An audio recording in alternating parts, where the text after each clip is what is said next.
The thick fog clung to the trees of Cannock Chase as Daniel and his girlfriend, Sophie, set up their tent beneath the sprawling branches. It was a quiet night in Staffordshire, England, too quiet. The usual rustling of woodland creatures was absent, replaced by an eerie stillness that neither of them could quite explain. Daniel had heard the local tales before. Stories of black-eyed children who wandered the woods, appearing suddenly to lone travelers, their soulless eyes fixed in an unblinking stare. He never believed in such things, dismissing them as folklore designed to spook the locals. Sophie, however, had grown up hearing these stories from her grandmother, who had always warned her never to go into the forest alone. As the fire crackled and they sat together sharing whispered jokes, an unnatural giggle echoed through the trees.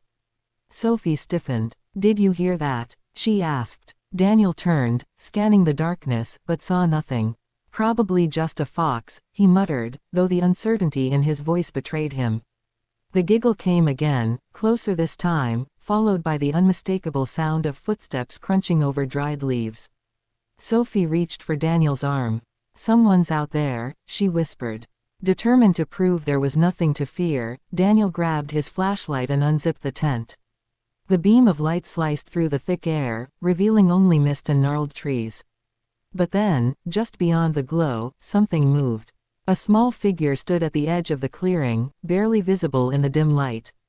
A girl. Her dress looked old-fashioned, tattered at the edges as if she had been wandering for years. Her skin was pale, too pale, and when she lifted her face toward them, Sophie gasped. Her eyes, black as coal, void of reflection or emotion. They were like empty sockets, swallowing all light around them. Daniel felt his breath catch in his throat. The girl took a step forward, then another. Her movements were unnatural, gliding rather than walking. Sophie clutched Daniel's hand. "We need to go," she urged. But Daniel couldn't move. The girl stopped a few feet away, tilting her head in a disturbingly mechanical motion. "Help me," she whispered. Her voice was soft, childlike, but something about it sent a chill down Daniel's spine. "No," Sophie breathed. "No, we have to go now." She pulled Daniel back into the tent, yanking the zipper shut. The giggling resumed outside, circling them, moving impossibly fast from one side of the tent to the other. Then silence. The next morning, when the sun had finally driven away the fog, Daniel and Sophie cautiously emerged from the tent. The woods were still. The fire had burned down to embers. But what truly terrified them was what they found around their campsite.